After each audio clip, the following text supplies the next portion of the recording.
राज ठाकरेजी यांनी जी भूमिका मांडली, जे मतदारसंघ सांगितले ते कल्याण ग्रामीण, डोंबिवली, मुरबाड, भिवंडी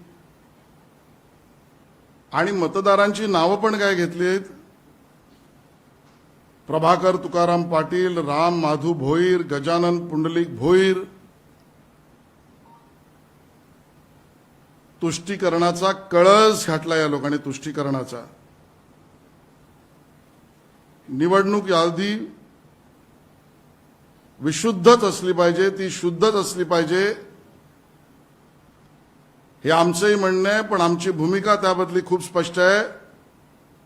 राज ठाकरेजी, दुबार मतदार केवळ तुम्हाला मराठी माणूसच दिसतोय? दुबार मतदार तुम्हाला केवळ हिंदू माणूसच दिसतोय? बडव बडव बडवायची भाषा तुम्ही या मराठी आणि हिंदू आणि दलित मतदारांबद्दल करताय? कारण आडनावावरनं जायचं असेल तर